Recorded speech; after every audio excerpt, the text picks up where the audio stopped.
Hi guys, இன்னைக்கு நம்ம இந்த ட்ராமாவோட நெக்ஸ்ட் பார்ட்டா பார்க்க போகிறோம். இப்போ பிஏ ஹீரோ கிட்ட வந்து சேல்ஸ் டிபார்ட்மெண்ட்க்கு ஏகப்பட்ட ரிட்டர்ன் ரெக்வஸ்ட் வந்திருக்கு. ஆர்டர்ஸ் எல்லாம் கூட கேன்சல் பண்ணிட்டு இருக்காங்க. வெளியே ஃபுல்லுமே ரிப்போர்ட்டர்ஸ் வேற நின்றுட்டு இருக்காங்க. ஸோ பிஆர் ஆஃபீஸை கூட கான்டாக்ட் பண்ண முடியாதுன்னு சொல்ல, இப்போதைக்கு எந்த ஒரு ஸ்டேட்மெண்ட்டையும் கொடுக்க வேணான்னு எல்லா டிபார்ட்மெண்ட் கிட்டையும் சொல்லிடுங்க.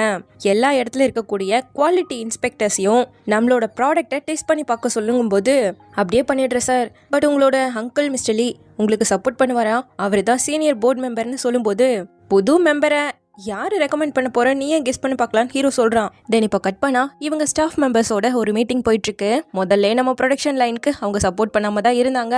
ஸோ கண்டிப்பா மீட்டிங்கை போட்டா ப்ராடக்ட்டை தூக்குறதுல தான் இருப்பாங்கன்னு சொல்லிக்கிட்டு இருக்கும்போது, டாக்டர் வே நம்மளோட புது ப்ராடக்ட்கான அப்கிரேட் பிளான் என்கிட்ட இருக்கு, அதை ப்ரொசீட் பண்ணலாமான்னு கேட்கும்போது, கண்டிப்பா புது பிளானை பத்தி பார்க்கலாம், நம்மள எல்லாரும் எதிர்க்கும் போது நம்ம ஓடிடக்கூடாது, எதிர்த்து நிக்கணும்னு ஹீரோ சொல்றான். நம்மளோட பேட்ஸை நான் ஓவர் நைட் டெஸ்ட் பண்ணதுல இந்த ரிசல்ட் கிடைச்சிருக்குன்னு சொல்லிட்டு காட்டுறாங்க. அப்போ வேணும்னே தான் யாரோ மக்களை மேனிபுலேட் பண்றதுக்கு இந்த வேலையை பார்த்திருக்காங்க. இவங்களோட ப்ராடக்ட்லாம் நல்லா குவாலிட்டியா தான் இருக்கு. கல்பிரேட்டை கண்டுபிடிக்கிறதுக்கு எவிடன்ஸ் முக்கியம். ஸோ சரியில்லாத ப்ராடக்ட்கான சோர்ஸை நான் இன்வெஸ்டிகேட் பண்றேன்னு சொல்லிட்டு அடுத்த நாள் வேர் ஹவுஸ்க்கு இவளே தனியா வந்து என்ன பண்றாங்கன்னு பார்க்கும்போது தான் தெரிய வருது, ஃபேக்கான ப்ராடக்ட்டை இவங்க பேர் போட்டு உள்ள பேக் பண்ணிட்டு இருக்காங்க. இதை நம்ம ஹீரோயின் ப்ரூஃப்காக போட்டோ எடுத்துக்க, ஒழுங்கா கேமராவை கொடுத்துட்டு உன்னை விட்டுறோன்னு நம்ம ஹீரோயினை மிரட்டி பிடுங்க பார்க்க, கரெக்டா அந்த இடத்துக்கு ஹீரோ வந்துட்டான் போலீஸோட. அவ்வளவுதான், அவங்களெல்லாம் அரெஸ்ட் பண்ணிட்டு போக நம்ம ஹீரோயின் கிட்ட ஸ்டேட்மெண்ட் வாங்கிட்டு இருக்கும் போது, ஹீரோ இவனோட அங்கிளான மிஸ்டர் லீக்கு கால் பண்ணி நடந்த விஷயத்தெல்லாம் சொன்னவன், மார்க்கெட்ல இது போல நிறைய ஃபேக் ப்ராடக்ட்ஸ் வந்துட்டு இருக்கிறதால நம்மள மாதிரியான கம்பெனிக்கு மட்டும் ரிஸ்க் இல்ல, மக்களோட ஹெல்த்துமே பாதிக்கப்படுறதால இதை நம்ம தடுத்து நிறுத்தி ஆகணும்ல. உங்க கூடவே சுத்திட்டு இருக்க அசிஸ்டன்ட் எங்க இருக்காருன்னு பாருங்களேன், என்னோட பிஏ அவனை ஸ்டேஷனுக்கு கூட்டிட்டு போயிட்டு இருக்கான்னு சொல்லிட்டு பேச பேச கட் பண்ணி விட்டுட்டான். அப்ப இத்தனை வேலையும் பார்த்தது அந்த அங்கிள் தானா? இப்போ ஹீரோயின் இவ்வளவு பெரிய வேலை பார்த்திருக்கா இல்லையா, வா உன்னை வீட்டுல டிராப் பண்றேன்னு கூட்டிட்டு வரும்போது, மிஸ்டர் கோ எனக்கு ஒரு குட்டி ரெக்வஸ்ட் இருக்கு, இந்த விஷயத்தால சூப்பர் மார்க்கெட் சப்ளையர்ஸ் தான் ஏமாந்து போயிருக்காங்க, அவங்களோட லாஸை கண்டிப்பா லிட்டோ ஏத்துக்கணும், அவங்க கிட்ட இருக்கக்கூடிய ஃபேக்கான ப்ராடக்ட்க்கு பதிலா நம்மளோட ஒரிஜினல் ப்ராடக்டை கொடுக்கணும், இது மூலமா நம்மளோட ரிட்டோவோட பேரு கூட காப்பாற்றப்படும் சொல்ல, சேல்ஸ் டிபார்ட்மெண்ட் இதெல்லாம் பார்த்துப்பாங்க. மார்க்கெட்டிங் லைன்ல வேற ஏதாவது ஐடியா உனக்கு இருக்கான்னு கேட்கும்போது, போன பேரை கெயின் பண்றது ரொம்ப கஷ்டம், ஸோ ஹர்சேரி ஸ்டோன்னு நம்ம ஒன்று ரிலீஸ் பண்ணா நம்மளோட மார்க்கெட் பொசிஷனை ரீடேக் பண்றதுக்கு வாய்ப்பு இருக்குங்கிறா. இது ஒரு நல்ல ஐடியா, நாளைக்கு நடக்க போற மார்க்கெட்டிங் டீம் மீட்டிங்கோட நீயும் ஜாயின் பண்ணிக்கோன்னு சொல்லிட்டு அடுத்த நேரா இப்போ மிஸ்டர் லீயை தான் மீட் பண்றான். நான் செஞ்ச விஷயங்களுக்காக ரெஸ்பான்சிபிலிட்டிஸை நானே ஏத்துக்கிறேன், பட் லிட்டோ பாதிக்கப்படக்கூடாதுன்னு தான் நினைச்சேங்க. சேர்மனோட நீங்களும் சேர்ந்துதான் லிட்டோ உருவாக்கியிருக்கீங்கன்னு எனக்கு நல்லாவே தெரியும். இப்ப காலம் ரொம்பவே மாறிட்டு இருக்கு. ஸோ லாங் டேர்ம் க்ரோத்துக்கு நம்மளோட ஓன் எஃபர்ட்ஸ் தேவைப்படும் சொல்ல, அப்படியெல்லாம் நினைச்ச நானுமே எவ்வளவோ ஃபெயிலியரை தான் பார்த்திருக்கேன். ஸோ அதே மாதிரி லிட்டோவோ ஆயிடக்கூடாதுன்னு தான் நினைச்சேன். மார்க்கெட்டும் மக்களும் மாறிக்கிட்டே இருப்பாங்கன்னு சொல்ல, என்னோட அடுத்த பிளானை பாருங்கன்னு சொல்லிட்டு காட்டுறான். அதை படிச்சு பார்த்தவரு, இதை நீ பப்ளிஷ் பண்ணதும் லிட்டோ எவ்வளோ லாஸை சந்திக்க போதுன்னு உனக்கு தெரியுமான்னு அவர் கேட்குறாரு. எனக்கு இந்த பிளான்ல நம்பிக்கை இருக்கு, நீங்களும் என்னை கண்டிப்பா நம்பணுங்கிற ஹீரோ. அவருமே நான் உன்னை ரொம்பவே தப்பா நினைச்சிட்டேன், பட் இப்பதான் உன்னோட திறமையும் உன்னோட எண்ணமும் எனக்கு புரிய வருதுன்னு சொல்ல, மிஸ்டர் லீ லிட்டோவும் நானும் உங்களோட ரிட்டர்னுக்காக தான் வெயிட் பண்றோங்கும் போது அவர் பதிலே பேசாம கிளம்பிட்டாரு. இப்போ அடுத்த நாள்ல இருந்து இவங்களோட வேலையெல்லாம் பயங்கரமா ஸ்டார்ட் ஆயிட, ஹீரோ சொல்றதுக்கு முன்னாடியே நம்ம ஹீரோயின் எல்லா வேலையுமே பெர்ஃபெக்டா பண்ணிட்டு இருக்கா. அவளுக்கு இந்த லைன்ல நிறைய எக்ஸ்பீரியன்ஸ் இருக்குல்ல, ஹீரோ தான் மறந்துட்டான் எல்லாத்தையும். அவனுக்கு பிடிச்ச காஃபியை கொடுக்கறது, ஓவர் நைட் வேலை பாக்குறதுன்னு சொல்லிட்டு நம்ம ஹீரோயின் நல்லாவே ஹார்ட் ஒர்க் பண்றான். அவன் கேட்கறதுக்கு முன்னாடியே சாப்பிட்றதுக்கு கூட வாங்கி கொடுத்துட்டு இருக்கான். அப்புறம் முன்னாடி இவங்க ஒரு குட்டி கடையில சாப்பிட்டுருப்பாங்கல்ல, டைம் கிடைக்கும் போது வாங்க அந்த கடையிலயும் போய் சாப்பிடலாம், அந்த டேஸ்ட் ரொம்பவே டிஃப்ரெண்டா இருக்கும்னு சொல்லிட்டு திரும்ப வேலை பார்க்க போய் உட்காந்துட்டா. அப்போ ஒரு குட்டி பொம்மை எடுத்து வச்சிட்டு இருக்கேன். இதே போல பாய் பொம்மையை ஹீரோக்கு கூட கொடுத்துருப்பால, சம்திங் எங்கேயோ பார்த்த ஃபீல் வரும் போல இவனுக்கு. சோ அவ இதெல்லாம் ஒர்க் அவுட் ஆகுமான்னு நினைச்சுக்கிட்டு போகும்போது, ஹுவா நானே உன்னை வீட்டுல டிராப் பண்றேன் ஹீரோ வந்து நிக்கிறான்.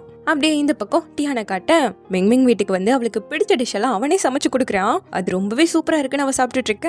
ஃபியூச்சர்லயே உனக்கு பிடிச்ச எல்லா விஷயங்களையும் செய்வேன்னு சொல்லிட்டு ப்ராமிஸும் பண்றான்.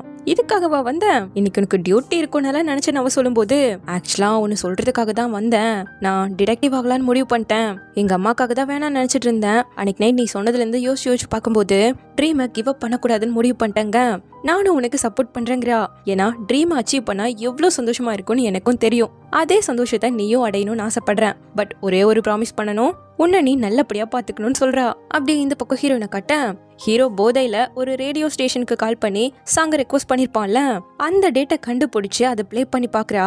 எனக்கு மோன் ட்ரபிள்ங்கிற சாங் வேணும்னு கேட்கும்போது, சரி இதை யாருக்காக டெடிகேட் பண்றீங்கன்னு அவங்க கேட்க, இது நான் ரொம்ப ரொம்ப வெறுக்கிற ஒரு பொண்ணு லின் ஹுவாக்காகன்னு சொல்லும்போது, கேர்ள் ஃப்ரெண்டோட சண்டை போட்டீங்களா, எங்க ஷோ ஏதாவது ஹெல்ப் பண்ணணும்னு நினைக்கிறீங்களான்னு கேட்க, உங்க ஷோ எல்லாம் எனக்கு ஹெல்ப் பண்ணாது, ஏன்னா அவ ரொம்ப மோசம். என்னோட இதயத்தை எடுத்துட்டு போயிட்டு அவளோட இதயத்தை எனக்கு கொடுக்கவே இல்லை. அப்போ உங்களை ஹர்ட் பண்ற பொண்ணை நீங்க விரும்புறீங்களான்னு கேட்க, சில டைம் அவளை திரும்ப மீட் பண்ணவே கூடாதுன்னு நினைக்கிறேன். அவளை நான் வெறுக்கிறேன். அவ எல்லாத்தையுமே என்கிட்ட இருந்து மறைக்கிறத வெறுக்கிறேன். அதை விட அவளை ஃபேஸ் பண்ண முடியாம இப்படி இருக்கல, என்ன நானே இன்னுமே வெறுக்கிறேன். அவளை எனக்கு பிடிக்கும், நான் அவளை வெறுக்கல, இன்னுமே நான் அவளை லவ் பண்ணிட்டு இருக்கேன்னு அவகிட்ட சொல்லணும்னு ட்ரை பண்றேன். பட் எனக்கு பொறாமையா இருக்குன்னு சொல்ல, இது எல்லாத்தையுமே நம்ம ஹீரோயின் கேட்டு கண்ணெல்லாம் கலங்கி போய் தான் உட்காந்துட்டு இருக்கா. கண்டிப்பா இதை கேட்டு அவங்களோட மனசு மாற வாய்ப்பு இருக்குன்னு அவங்களும் சொல்லிட்டு இருக்காங்க. இப்ப ஹீரோயின் அழுதுட்டு இருக்கிறத பார்த்து தங்கச்சி வந்து டிஷ்யூவை கொடுத்துட்டு ஏண்டி அழுகுறேன்னு கேட்டா, இந்த பாட்டு ரொம்ப டச்சிங்கா இருக்கு அதனால தாங்கும் போது அதுல பாட்டே பிளே ஆகலைன்னு கேக்குறா. அதுல இருக்க எதையுமே தங்கச்சியால கேட்க முடியல. அப்போ என்ன தவிர அவருக்கும் எனக்கும் இடையில உள்ளது யாருக்குமே தெரியலையேன்னு சொல்லிட்டு ஃபீல் பண்ண ஆரம்பிச்சுட்டா. அப்படியே இங்க ஹீரோவை காட்ட, அவன் கார்ல வந்துட்டு இருக்கும் போது கரெக்டா எஃப்எம் ஓடிட்டு தான் இருக்கு. இப்ப நம்ம ஹீரோயின் அந்த ஸ்டேஷனுக்கு கான்டாக்ட் பண்ணிருக்கா. என்னோட மோஸ்ட் இம்பார்ட்டன்டான ஒரு ஃப்ரெண்டுக்கு சாங்க ரெக்வஸ்ட் பண்ணணும்னு ஆசைப்படுறேன். ஐ திங்க் அவர் இதை கேட்டுட்டு இருப்பாருன்னு தான் நினைக்கிறேன். அவர்கிட்ட நான் சொல்ல விரும்புறது, நீங்க அன்னைக்கு ரேடியோல பேசினதை நான் கேட்டுட்டேன். நம்ம ஒன்னா ரொம்ப சந்தோஷமா இருந்திருக்கோம். நமக்கிடையே அவ்வளோ அழகான மெமரிஸ்லாம் இருக்கு. அதுல எதுவுமே உங்களுக்கு ஞாபகம் இல்லை தானே? பரவாயில்ல, உங்களுக்கு ஞாபகம் வர வரைக்கும் உங்க கூடவே தான் இருப்பேன்னு சொல்ல, ஓகே நீங்க கேட்ட love just a one word song இப்போ பிளே ஆகுதுன்னு சொல்லிட்டாங்க. இது ஒரு மாதிரி ஹீரோ மைண்டுக்குள்ள ஓடிட்டே இருக்கு. அவ கொடுத்த பொம்மையை எடுத்து பாக்குறான். இன்னைக்கு அவகிட்ட கூட இதே போல ஒரு பொம்மையை பார்த்திருப்பான். அப்புறம் ஆல்பமை கூட எடுத்து பார்க்க, மோஸ்ட்லி இவனோட போட்டோஸ் மட்டும் தான் இருக்கு அதுல. பட் அந்த ட்ரிப்ல 2 பேரும் சேர்ந்து நிறைய போட்டோஸ்லாம் எடுத்துக்கிட்டு ஜாலியா இருந்தாங்கல்ல. நம்ம ஹீரோக்கு அதெல்லாம் எதுவுமே ஞாபகம் இல்ல. ஒரு மாதிரி பிளர்ரியா தான் இருக்கு அவனோட மெமரிஸே. இப்போ அடுத்த நாள் இவங்க புது ப்ராடக்டோட டீடைல்ஸ் எப்படி போயிட்டு இருக்குன்னு கேட்டவன், அந்த பொம்மையை எடுத்து வச்சு இதே போல உங்ககிட்ட கூட ஒன்று இருக்கலன்னு கேட்கிறான். இருக்கு, உங்களுக்கு இந்த பொம்மையை பத்தி ஏதாவது மெமரிஸ் வந்துச்சான்னு கேட்டவன் ஓடி வந்து சில போட்டோஸ்லாம் வந்துட்டு காட்டுறா. அதெல்லாம் எடுத்து பார்த்த ஹீரோ ஒரு மாதிரி ஷாக் ஆயிட்டு, இந்த இடத்த எதுக்காக என்கிட்ட காட்டுறேன்னு கேட்கிறான். பட் அந்த இடத்துல அவங்க 2 பேரும் இருக்காங்க அந்த போட்டோல. அவனுக்கு தெரியறது அந்த இடம் மட்டும்தான். நீங்க 33 ஏர் கேன்ஸ் வாங்கினீங்களா, அது எதுக்காகன்னு தெரியுமான்னு கேட்க, இட்டாலியில பார்க்க நல்லா இருந்ததுன்னு வாங்கினேங்கிறான். இவன் கிட்ட என்னத்தை எக்ஸ்பிளைன் பண்ண முடியும்ட்டு போக போட்டோவே எடுத்துட்டு போன்னு கொடுத்துட்டு இருக்கான். அப்படியே இந்த பக்கம் மெங்க காட்ட, ஹுவா நல்லா இருக்குன்னு தான் சொல்றாளே தவிர நியூ இயர்ல இருந்து ரொம்பவே மோசமா இருக்கா. இப்ப கூட பாரு பிசினஸ் ட்ரிப்னு சொல்லிட்டு மறுபடியும் கிளம்பிட்டான்னு பேசிக்கிட்டு இருக்கேன். அந்த ஜூன் விட்டு போனதுல இருந்து ரொம்பவே இண்டிபெண்டா இருக்கால, பரவாயில்லையேங்கிறான். ஹுவா முன்னாடில இருந்தே அப்படியே தான் இருக்கா. ஜூன்லாம் அவளுக்கு ஒண்ணுமே பண்ணது கிடையாதுங்க. சரிம்மா நான் தான் தப்பா வார்த்தையை போட்டுன்ட்டு உன்னை ஒரு இடத்துக்கு கூட்டிட்டு போறேன், கண்ணை மூடுன்னு சொல்லி நேரா ஸ்கூலுக்கு கூட்டு வந்து நிக்க வச்சவன் இப்ப கண்ணு திறங்கவும் அவளுக்கு கண்ணெல்லாம் கலங்கிடுச்சு. ப்ரப்போஸ் பண்றதுக்கு தான் பையன் அவ்வளோ அழகா ரெடி பண்ணிருக்கான். இப்ப அவளை கையை பிடிச்சு கூட்டிட்டு வந்து, இத்தனை நாளும் நம்ம சேரம போனதுக்கு நானுமே ஒரு காரணம் ஆயிட்டேன். பட் ஃபைனலி ஒன்னா சேர்ந்ததுல ரொம்பவே சந்தோஷம். இது வரைக்குமே நீ தான் தைரியத்தோட ஒவ்வொரு ஸ்டெப்பையும் எடுத்து வச்சிருக்க. உனக்காக கடைசி ஸ்டெப்பை நானும் தைரியத்தோட எடுத்து வைக்கணும்னு முடிவு பண்ணிட்டேன். மெங் என்ன கல்யாணம் பண்ணிக்க சம்மதமான மண்டி போட்டு கேக்குறான் கையில ரிங்கோட. அவளும் கீழே உட்காந்து சம்மதம்னு சொல்லி கைய கொடுக்க, அவனும் அழகா ரிங்க போட்டு விட்டுட்டு 2 பேரும் ஹாப்பியா கிஸ் பண்ணிக்கிட்டாங்க. இந்த பக்கம் ஹீரோயினை காட்ட, மறுபடியும் முன்னாடி வந்து அதே இடத்துக்கு தான் பிசினஸ் ட்ரிப்காக வந்திருக்காங்க. அந்த இடத்துல லவ்வர்ஸை பார்த்ததும் நம்ம ஹீரோ இதே இடத்துல இவ்வளவு ப்ரப்போஸ் பண்றதுக்கு எவ்வளவு கஷ்டப்பட்டான், எத்தனை தடைகள் எல்லாம் வந்துச்சு அதெல்லாம் நினைச்சு பார்த்தவன் இது கன்ஃபஸ் பண்றதுக்கு ஒரு சூப்பரான இடம். ஒருத்தர் கன்ஃபஸ் பண்றது கூட பார்த்தாங்க. அவங்க ஒண்ணு சேர்ந்துட்டாங்களான்னு கேக்குறான். ஒரு கப்பல் ஒண்ணு சேர்ந்துட்டாங்க, இன்னொரு கப்பல் தான் எதிர்பாராத காரணங்களால சேராம விட்டுட்டாங்கங்கிறா. அது எப்படி அவ்வளோ ஈஸியா கிவ் அப் பண்ணாங்கன்னு ஹீரோ கேட்க, கிவ் அப் பண்ணுங்கிறது தான் எழுதப்பட்டதோ என்னமோ, அப்படி பண்றதுக்கு கூட ரீசன் இருக்கலாமே. நீங்க கன்ஃபஸ் பண்றத ரிச்சுவலா பாக்குறீங்களா இல்ல டைமிங்கா நினைக்கிறீங்களான்னு கேட்கும்போது ரெண்டுமே முக்கியங்கிறான். என்னை பொறுத்த வரைக்கும் டைமிங் தான் முக்கியம். ஏன்னா நீங்க எல்லாத்தையுமே கன்ஃபஸ் பண்றதுக்கு ப்ரிப்பேர் பண்ணிட்டு டைமிங் இல்லைன்னா எல்லாமே வேஸ்ட் தானங்கும் போது அதெல்லாம் அவசியமே இல்லை. 2 பேர் ஒருத்தர் சின்சியரா லவ் பண்ணாங்கன்னா தானாவே ஒன்று சேர்ந்துருவாங்கன்னு சொல்லிட்டு அப்படியே 2 பேரும் பேசிட்டு கிளம்ப, ஹீரோ அந்த இடத்த ஒரு மாதிரி பாக்குறான். ஏன் என்னாச்சு நம்ம ஹீரோயின் கேட்க, இல்ல ஒன்னும் இல்ல போலாங்கும் போது டக்குன்னு நம்ம ஹீரோயின், வாங்க நம்ம இன்னொரு இடத்துக்கு போய் பார்க்கலான்னு சொல்லிட்டு ஒன்னா பூக்கடைக்கு வந்திருப்பாங்கல்ல அந்த இடத்துக்கு தான் வராங்க. ஹீரோ சுத்தி முத்தி பார்த்துட்டு இருக்க, இந்த பூ உங்களுக்கு ஞாபகம் இருக்கான்னு அவ கேட்கிறா. அது இவங்க 2 பேரும் சேர்ந்து ஒன்னா தானே அந்த பவுல்ல போட்டு வச்சாங்க. ஆனா இப்ப ஹீரோக்கு சுத்தமாவே ஞாபகம் இல்ல, என்ன இதுன்னு கேட்கிறான். கடைக்காரம்மாக்காவது இவங்களை ஞாபகம் இருக்கான்னு கேட்டா, இது வரைக்கும் நம்ம மீட் பண்ணதே இல்லையேங்கிறாங்க. இதை யாரு நட்ட வச்சான்னு கேட்கும்போது முன்னாடி வந்த கஸ்டமர் நட்ட வச்சுட்டு விட்டுட்டே போயிட்டாங்க, இதுவரை யாருமே வந்து எடுக்கவே இல்லைங்கிறாங்க. சரி ஓகே எங்களுக்கு நட்ட வைக்கிறதுக்கு சீட்ஸ் கொடுங்கன்னு சொல்லி நம்ம ஹீரோயின் வாங்கி நட்ட வச்சிட்டு இருக்கும்போது இவனுக்கு ஒரு செகண்ட் இது முன்னாடி நடந்த மாதிரி ஒரு ஃபிளாஷ் வந்து போகுது. உங்களுக்கு சன்ஃப்ளவரோட மீனிங் தெரியுமான்னு கேட்க, சைலண்ட் லவ்னு சொல்றான். ஒரு முக்கியமானவரோட நான் சன்ஃப்ளவர் முன்னாடி பிளான் பண்ணேன். ரொம்ப மோசம். முன்னாடி அந்த மீனிங் எனக்கு தெரியவே இல்லைன்னு சொல்லிட்டு ஃபீல் பண்றா. இவனுக்கு எல்லாமே முன்னாடி நடந்தது போலவே இருக்கு, பட் கரெக்டா ஞாபகத்துக்கு கொண்டு வர முடியல. அப்புறம் என்ன, கட் பண்ணா ஒரு கடையில் உட்காந்து நம்ம ஹீரோயின் நல்லா குடிச்சுக்கிட்டு இருக்கா. ஜோடி போறது பார்த்தாலே கண்ணு கலங்குது. பேஜரை போட்டு திட்டிட்டு இருக்கா. இது எல்லாமே உன்னோட தப்பு தான். உன்னாலதான் கூமிங் இப்போ ஒரு இடியட்டா மாறிட்டாரு. இன்னைக்கு நான் எத்தனை இடத்துக்கு அவரை கூட்டிட்டு போனேன், எவ்வளவு மெமரிஸ் இருக்கு, அதுல ஒண்ணு கூட அவருக்கு ஞாபகமே வரல. இது எல்லாமே உன்னாலதான். பரவாயில்ல, இதுவும் நல்லதுக்கு தான். இனிமேல் அவரோட பாசமே இன்க்ரீஸ் ஆகாம போயிடுச்சுன்னா கடைசி வரைக்கும் நான் அவரோட இதே உலகத்துல வாழ்ந்துடுவேன்ல. ஒரு ஓரத்துல அவரை பார்த்துக்கிட்டே இருந்துடுவேன். இருந்தாலும் இதெல்லாம் ரொம்பவே மோசம். ஒரு தடவை அவனை கரெக்ட் பண்றதுக்கே எவ்வளவு கஷ்டப்பட்டேன்னு எனக்கு தான் தெரியும். இப்ப மறுபடியும் கரெக்ட் பண்ண என்னால முடியாதுன்னு சொல்லிட்டு பயங்கரமா அழுதுட்டு இருக்கா. கூமிங், நிஜமாவே உன்னை வின் பண்றது எவ்வளவு கஷ்டம் தெரியுமான்னு சொல்லிட்டு இருக்க. கரெக்டா அவன் வந்து உட்கார்றான். ஓ, என்னோட ஹாலுசினேஷனா? இப்போதைக்கு உன்னை பார்க்க நான் விரும்பவே இல்லை, போப்போன்னு சொல்லிட்டு ஜீ பூமா பண்ணிட்டு இருக்கா. அவன் குடிச்சது போதுன்னு எடுத்து வைக்க, அப்போ நீ ஹாலுசினேஷனும் கிடையாது, நான் தான் போன்னு சொன்னல, உன்னை எனக்கு பார்க்க விருப்பம் இல்லைன்னு சொல்றேன்ல, அப்படியே இங்கே உட்காந்துட்டு இருக்க. அதை விட்டுட்டு இதை பண்ண அதை பண்ணு என்ன சொல்லிட்டு இருக்கியா? உனக்கு யார் அந்த அதிகாரத்தை கொடுத்தது? நீ என்னோட பாஸ் தான், ஆனா இப்போ என்னோட ஒர்க்கிங் டைம் முடிஞ்சிருச்சு. இதை பண்ண அதை பண்ணனால சொல்லக்கூடாது. இல்லனா நீ என்னோட ஃப்ரெண்டா? ஒரு ஃப்ரெண்டா கூட உனக்கு எதுவுமே ஞாபகம் இல்லையே. சோ நீ ஒரு ஸ்ட்ரேஞ்சர், என்னோட விஷயத்துல தலையிடக்கூடாதுன்னு அழுதுட்டு இருக்க. அவன் டிஷ்யூ எடுத்து கண்ணை தொடச்சு விட்டா தட்டி விட்டுட்டு, ஒண்ணு போ, அப்படி இல்லைன்னா என்னோட உட்காந்து குடி, இல்லனாலாம் இங்க உட்காரவே கூடாதுன்னு சொல்லிட்டு இருக்கேன். அவனும் சேர்ந்து குடிச்சிட்டு எதுக்காக அழுகுறன்னு கேக்குறான். எனக்கு அழுகிறது பிடிக்கும், என்ஜாய் பண்ணி அழுதுட்டு இருக்கேன். உனக்கு அதுல ஏதாவது பிரச்சனையான்னு சொல்லிட்டு இன்னும் அழுகுறா. நான் உன்னை மறந்துட்டேன்னு சொன்னையே, அதுக்கு என்ன அர்த்தம் இவன் கேட்க. முதல்ல என் போதை போட்டும் அப்புறமா தான் சொல்லுவேன்னு சொல்லிட்டு மட்டையாயிட்டான். தென் கட் பண்ணா நேரா அவனோட மியூசியமுக்கு தான் கூட்டிட்டு வரா. அங்க ஸ்பெஷலா அசம்பிள் பண்றதுக்குன்னே சீக்கிரட்டா ஒரு இடம் வச்சிருப்பான்ல. அங்க வந்தவன் கலர்ஃபுல்லா ஒரு பெயிண்ட் பண்ணி ஜெட் இருக்குல்ல, அது எங்கன்னு கேக்குறா. முதல்ல உனக்கு எப்படி இந்த இடம் தெரியும்னு சொல்லிட்டு இவனுக்கு ஒண்ணுமே புரியல. அது பத்திரமா எடுத்து வச்சிருப்பான் போல. எடுத்துக்காட்ட, இது ஏன் இங்க இருக்குன்னு கேக்குறா இவன். எனக்கு தெரியல, ஸ்பெஷல்னு தோணுச்சு, அதனால சேஃபா வச்சுக்கிட்டேங்கிறான். இது எப்படி இங்க வந்துச்சுன்னு ஏதாவது ஞாபகம் இருக்கான்னு கேட்க, அது கூட அவனுக்கு சரியா ஞாபகமே இல்ல. அவன் நல்லாவே பெயிண்ட் பண்ணலன்னு சொன்னா கூட பரவாயில்ல, அதுவும் யூனிக்கா தான் இருக்கும்னு இவன் சொல்லியிருப்பான்ல, அதுதான் லைட்டா இவனுக்கு ஞாபகம் வருது போல. இதை நான் எடுத்துக்குவான்னு இவ கேட்கும் போது, எடுத்துக்கோ, பட் இது எப்படி வந்ததுன்னு உனக்கு தெரியுமா? நீ இதுல சம்மந்தப்பட்டிருக்கியான்னு ஹீரோயினை கேட்க, அதை எப்படி எக்ஸ்பிளைன் பண்றதுன்னு எனக்கு தெரியல, பட் இது எனக்கு ரொம்பவே முக்கியமான ஒண்ணுன்னு சொல்றா. கட் பண்ணா நேரா வீட்டுக்கு வந்தவன் தலையை பிச்சுக்கிட்டு உட்காந்துட்டு இருக்கான். இந்த சன்ஃபிளவரை எனக்கு முக்கியமான ஒருத்தரோட நான் நட்டு வச்சேன்னு அவ சொன்னான்ல, அப்போ அதுக்கான அர்த்தத்தை நான் தான் புரியாம போயிட்டேன்னு வேற சொல்லியிருந்திருப்பா.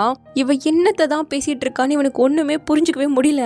சோ உடனே பிஏக்கு கால் பண்ணி, ஹுவா எப்போ ஆபீஸ்ல ஜாயின் பண்ணான்னு கேக்குறான். நியூ இயர்க்கு முன்னாடி நான் தான் அவளை ஹையர் பண்ணேன், கரெக்டான டேட் தான் தெரியலன்னு சொல்றான். அப்ப அவ எங்கிருந்து வந்தானே தெரியாம நல்லா பழக்கப்பட்ட இடம் மாதிரி இங்க இருந்துட்டு இருக்காளேன்னு இவன் யோசிக்கிறான். பாஸ், எனக்கு இது ரீப்ளேஸ் பண்ண ட்ரை பண்றீங்களோன்னு இவன் கேட்க, முதல்ல எதுக்காக நீ இன்னும் ஆஃபீஸ்ல இருக்கேன்னு கேட்கிறான். பல வருஷமா உங்களுக்குலாம் எல்லாம் வேலை செஞ்சுக்கிட்டு இருக்கேன், என்னால வேலை விட்டு தூக்கிடாதீங்கன்னு அவன் கெஞ்சு ஹீரோ காலை கட் பண்ணி விட்டான். இப்போ அடுத்த நாள் ஆஃபீஸ்ல ஹீரோவோட பர்த்டே வரப்போது கிராண்டா செலிப்ரேட் பண்ணலான்னு பிளான் பண்ணிட்டு இருக்கும் போது, அவர் இது வரைக்கும் செலிப்ரேட் பண்ணதே கிடையாது. இப்போ ஓகே சொன்னதே எனக்கு வித்தியாசமா ஃபீல் ஆகுது.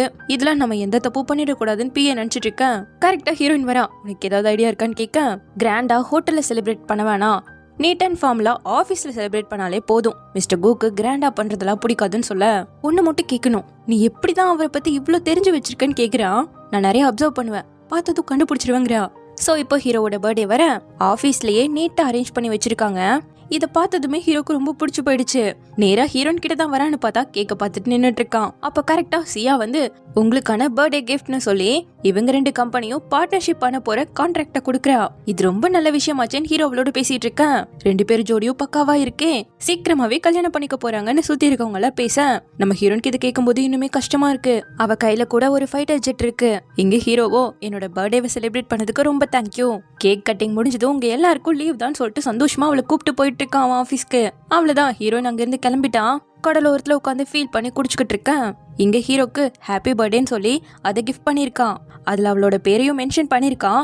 அப்பதான் ஹீரோக்கு ஞாபகமே வருது. சோ உடனே அவ சீசைட் தான் இருந்தான்னு சொல்லிட்டு அந்த பக்கம் வந்து பக்காவல காணோம். பார்ட்டி முடியறதுக்கு முன்னாடி எதுக்காக கிளம்புனாங்கன்னு தெரியலன்னு பிஏ சொல்லிட்டு இருக்கேன். உடனே அவளுக்கு தான் கால் பண்றான். நீ எனக்காக அரேஞ்ச் பண்ணி இந்த பார்ட்டி எனக்கு ரொம்ப பிடிச்சிருந்தது, தேங்க்யூன்னு சொல்ல, ரொம்ப சந்தோஷம், ஹாப்பி பர்த்டேன்னு சொல்லிட்டு குடிச்சிட்டு இருக்கான். நீ எங்க இருக்க, பீச் பக்கமான்னு கேட்கும்போது, ஆமா நம்ம ஆல்ரெடி இங்க வந்திருக்கோம்ல, சாரி உங்களுக்கு தான் ஞாபகம் இல்லையேன்னு சொல்லி அவ பேச கரெக்டா போன் கீழே விழுந்து உடஞ்சிருச்சு. ஐயோ அவளுக்கு தான் ஏதோ ஆயிடுச்சோன்னு சொல்லிட்டு ஹோவான்னு கத்திட்டு இருக்கேன். கரெக்டா யாரோ தண்ணிக்குள்ள குதிச்சிட்டாங்கன்னு சொல்லிட்டு சத்தம் போட்டுட்டு இருக்காங்களா. இதை கேட்டு நம்ம ஹீரோயின் அந்த இடத்துக்கு வர அதுக்கு முன்னாடியே ஹீரோ வந்துட்டான். ஒரு சின்ன பொண்ணு குடிச்சிருந்தானால சொல்ல, அவ்வளவுதான் அது ஹீரோயினோ என்னமோ நினைச்சுக்கிட்டு அவ யோசிக்காமலே தண்ணிக்குள்ள குதிச்சிட்டான். அவனுக்கு தான் தண்ணிய பார்த்தாலே பயமாச்சே. கரெக்டா நம்ம ஹீரோயின் வந்து என்னாச்சு நாங்க வந்து கேட்டுட்டு இருக்க, ஹுவா அவர் தண்ணிக்குள்ள குதிச்சிட்டாரு, அவருக்கு ஸ்விம் பண்ண தெரியாதுன்னு பிய சொல்ல, இங்க ஹீரோவும் மேல வர கஷ்டப்பட்டுட்டு இருக்கானா. அவ்வளவுதான் உள்ள ஹீரோயின் குதிச்சிட்டா. இவன் இங்க அப்படியே மயங்கி போயிட நம்ம ஹீரோயின் பக்கத்துல வந்து அவனை கிஸ் பண்ணி பிரீத் கொடுக்க, அவ்வளவுதான் அவனுக்கு எல்லா மெமரிஸுமே ஞாபகம் வந்துருச்சு. கட் பண்ணா காருக்குள்ள உட்காந்துட்டு நம்ம ஹாஸ்பிட்டல் வேணா போலாமான்னு ஹீரோயின் கேட்க, ஹுவா நான் நிஜமாவே உன்னை மறந்துட்டேனான்னு கேட்கிறேன் அவன். அதெல்லாம் எனக்கு முக்கியமே இல்ல, இப்போ உங்களுக்கு ஞாபகம் வந்துருச்சல அதுவே எனக்கு போதுங்க. ஹீரோவும் அவளை ஹக் பண்ணிட்டு, இத்தனை நாளும் நீ எவ்வளவு கஷ்டப்பட்டிருப்பன்னு எனக்கு நல்லாவே தெரியுது, தயவு செஞ்சு என்னை மன்னிச்சிடு, இனிமேலும் உன்னை விட்டு போகவே மாட்டேங்கிறான். இப்ப நேரா வீட்டுக்கு வந்ததும் அவளுக்கு அழகா ஹேர் ட்ரை எல்லாம் பண்ணி விட்டுட்டு என்னை மன்னிச்சிடுன்னு சொல்ல, இட்ஸ் ஓகேங்கிறத கிஸ் மூலமா பதில் சொல்ல, அப்புறம் என்ன 2 பேரும் ரொமான்ஸ் ஆரம்பிச்சுட்டாங்க. அது அப்படியே கண்டினியூவாக அடுத்த நாள் விடியுது. முதல்ல ஹீரோயின் தான் எழுந்திருக்கிறான். அவன் அப்படியே ரெஸ்ட் பார்த்துக்கிட்டு எழுந்து போகும்போது அவளை பிடிச்சு கிஸ் பண்ணிட்டு நான் உனக்காக பிரேக்ஃபாஸ்ட் பண்றேன்னு சொல்லிட்டு எழுந்து போறான். அப்ப கரெக்டா பேஜர்ல இருந்து நோட்டிபிகேஷன் வருது, ஹீரோவோட பாசம் இப்போ 100% ரீச் பண்ணிடுச்சு, சீக்கிரமாவே உன்னோட மிஷனை முடிக்க போறேன், ஃபைனல் கோலை கம்ப்ளீட் பண்றதுக்கான வேலையை பார்த்து அவரோட ப்ரொபோசலை வாங்கிக்கோ, சீக்கிரமாவே உன்னோட உலகத்துக்கு போயிடுவேன்னு சொல்ல, அவ்வளவுதான் மறுபடியும் வாங்குற மாதிரி ஃபீல் பண்ண ஆரம்பிச்சுட்டா. ஹீரோ அவளுக்காக ஆசாசியா பிரேக்ஃபாஸ்ட்லாம் எடுத்து வச்சுட்டு இருக்கிறத பார்க்கும்போது அவளுக்கு இன்னுமே கஷ்டமா இருக்கு. இது எல்லாத்தையுமே நீங்களே தான் பண்ணீங்களா, இதே போல தினமும் குக் பண்ணி சாப்பிட்டா நல்லா இருக்கும்லன்னு கேட்கும்போது, உனக்கு பிடிச்சிருக்குன்னா டெய்லி உனக்காக குக் பண்ணி தரங்குறா ஹீரோ. இந்த சந்தோஷம் எனக்கு ரொம்பவே ரியலா ஃபீல் ஆகுதுன்னு ஹீரோயின் சொல்ல, சில டைம் எனக்கு நடக்கிறதெல்லாம் பார்க்கும்போது ஏற்கனவே எழுதப்பட்ட விதி மாதிரியே ஃபீல் ஆகுது, எதுக்காக நான் உன்னை மறக்கணும், நம்மளை சுத்தி இருக்கவங்க கூட நம்மளோட ரிலேஷன்ஷிப்பை மறந்துட்டாங்க, சடனா யாரோ எல்லாத்தையும் அழிச்சிட்ட மாதிரின்னு சொன்னவன், பரவாயில்ல ஏற்கனவே எழுதப்பட்ட விதியா இருந்தா என்ன, எல்லா கதைக்குமே ஆத்தர் தேவை, இந்த கதையில நம்மளே ஆத்தரா இருந்து எழுதுவோன்னு சொல்றான். தென் இப்போ 2 பேரும் சாப்பிட்டு முடிச்சுட்டு நேராக ஆஃபீஸ்க்கு வராங்க. ஒரு நிமிஷம் இது பாரு கோணையா இருக்குன்னு அதை சரி பண்ணி விட்டுட்டு உன்னோட கொஞ்சம் பேசணும்னு சொல்லிட்டு அவளோட இவ்வளோ க்ளோஸாக நடந்துக்க ஆஃபீஸே ஆச்சரியமா பார்த்துட்டு இருக்கு. அடடே 2 பேரும் இவ்வளோ க்ளோஸாக இருக்கிறத பார்த்தா ரொம்ப நாளாவே பழக்கம் இருக்கும் போலயே. அதனால தான் பர்த்டே பார்ட்டிக்கு கரெக்டான பிளானை ஹுவா சொல்லியிருக்காளன்னு சொல்லிட்டு எல்லாரும் பேச ஆரம்பிச்சிட்டாங்க. ஹீரோக்கு மட்டும்தான் முன்னாடி நடந்தது ஞாபகம் வந்திருக்கே தவிர இவங்க யாருக்குமே எதுவுமே ஞாபகம் இல்லை.